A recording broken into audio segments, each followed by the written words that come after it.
Hey, you guys, and welcome back to Mindful Mama. If you're new here, I'm your host, Mia, a 36-year-old single Black mom, full-time college student, full-time employee, and just a full-time human trying to make space for real conversations.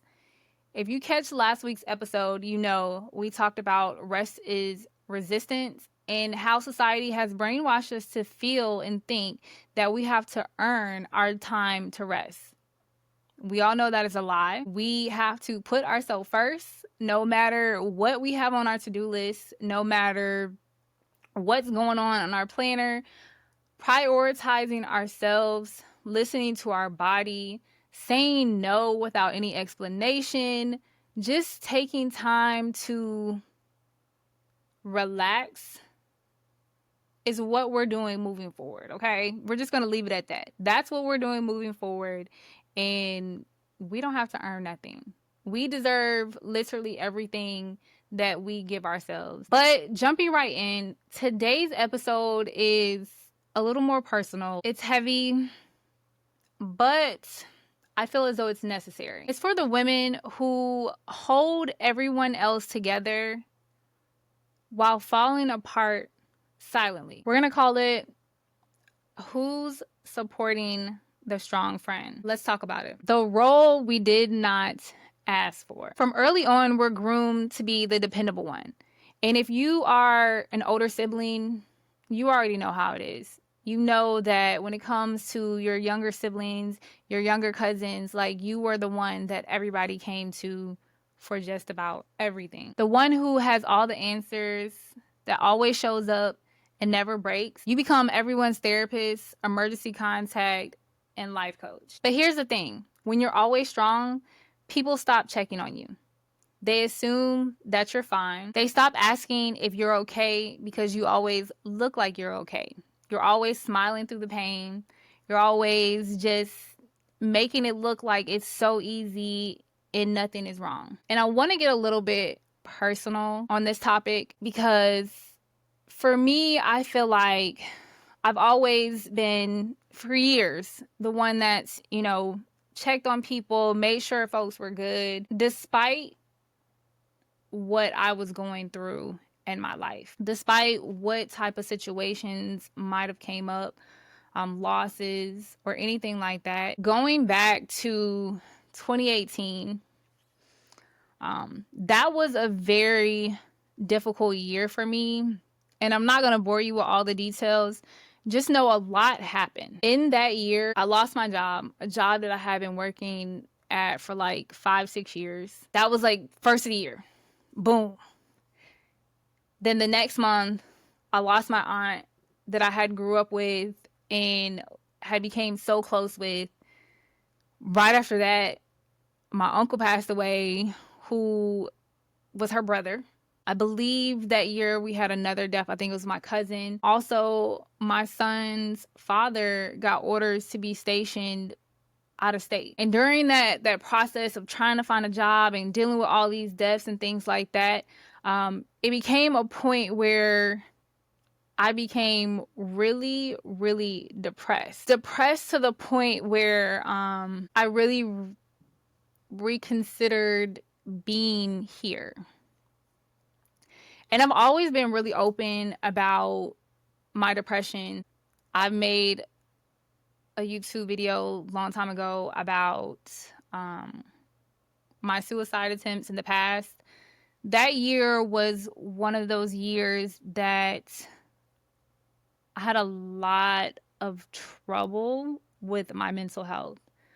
I also lost a lot of friends. That was a year where being the strong friend didn't work in my favor. I've always been the type of person, and even to this day, where, if I'm feeling overwhelmed or I need a break, I tend to shut the world out. Well, I shut the world out and no one checked on me. Nobody, seeing if I was okay.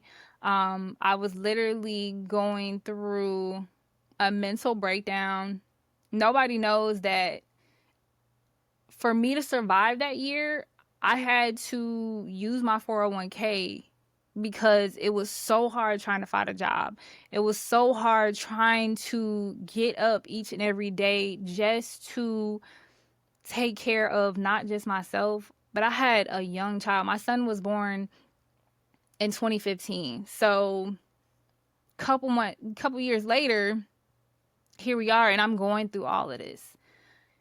And like I said, like with me being a strong friend and me just kind of dropping off the face of the earth, I felt like I was so alone because none of my friends at that time stopped to say, hey, let me call Mia, let me make sure she's good. And I think it took probably like a year or two for me to come out of that and reconnect with those friends, because I in a way felt I won't say betrayed, but I felt as though no one cared enough for me. You know, the cost of carrying it all. Can we talk about the emotional toll when you, the strong friend, are dealing with things? You tend to feel invisible when your pain is overlooked. You get exhausted holding space for everybody else. It gets to the point where you start to believe that your needs don't matter. I've been there. I've cried in silence. I've smiled through burnouts. And honestly, to this day, I still do. I don't have everything figured out. Everything is not always sunshine and rainbows, but I carry on as if it is. And no one knows or can see the inner me in what I'm going through. And I've always told myself, I'm strong. I'll be fine. I'll figure it out. But strength doesn't mean that you don't hurt. It doesn't mean that you don't need help. And I think sometimes people forget that.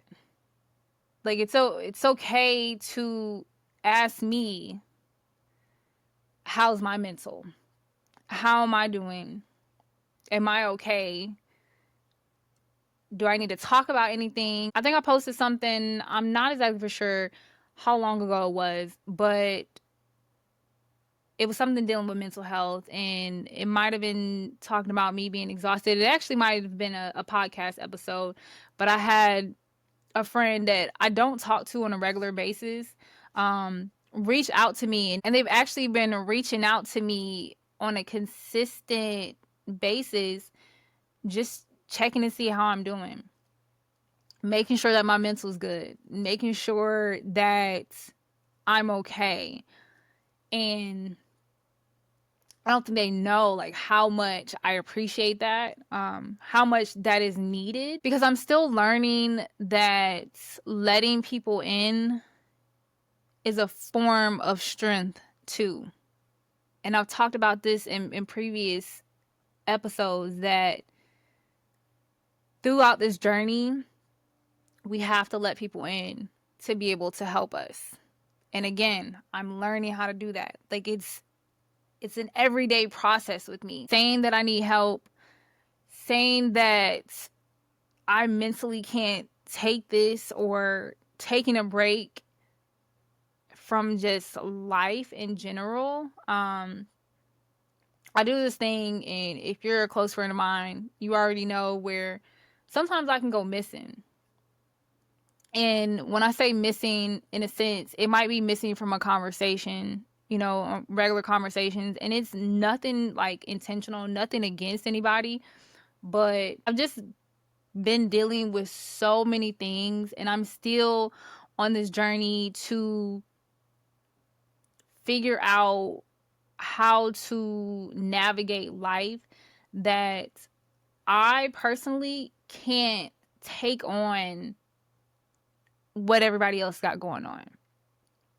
Like I don't have the capacity inside of me, mentally and emotionally, to listen or to give advice, because I'm really empty, And I think for some people, they don't know how to navigate that when it comes to me. Some of my friends, I feel like they're used to it. But I don't think they understand why I do that. Like I said, I still struggle with depression. I still struggle with being in my head and trying to continue to push through whatever I'm going through. And though I might look like, oh yeah, I got a beat face and my Instagram looks this way and looks that way, like, it's social media. It's not real life. Like, I'm, not every day, but some days I'm struggling. Like, I'm struggling mentally. I'm struggling to get up every day and clock in. I'm struggling to be the best parent that I can be by myself. It's like I'm trying, I'm trying to do the best that I can and be strong. But again, I am learning that strength is saying I need a break. Strength is saying I need support in some way, shape, or form. Strength is also allowing yourself to receive and not just give. If you're the strong friend, this is your reminder. You deserve softness. You deserve to be cared for. You don't have to hold the world alone. It's not your job. It's not your duty. You don't have to be the dependable one all the time. The life coach, the therapist, the emergency contact. That title can be put down in place of you to receive the same thing that you put out in the world. So, to my fellow strong women, take the cape off. Put the weight down. Let somebody love you back. I really feel like this conversation matters. It's important. Again, we're in this journey of self-discovery. We're in this journey to figure out what we need, where we can make adjustments to make life better for ourselves, how to let our guard down and ask for help, how to open up, how to utilize this safe space that we're creating here. As always, I want to thank you guys for taking the time out to listen to me rant. You can always find me here on YouTube or Spotify or Apple Music. Please drop a comment down below if you are that strong friend. Remember that you are not alone. We are learning how to navigate this life, this journey together. This is a safe space for all of us. If this resonated with you or anybody that you know that may need to hear it, please make sure that you like, share, follow me on Instagram at Mindful Mama Podcast. And as always, thank you so much for listening. See you guys on the next one. Y'all be blessed.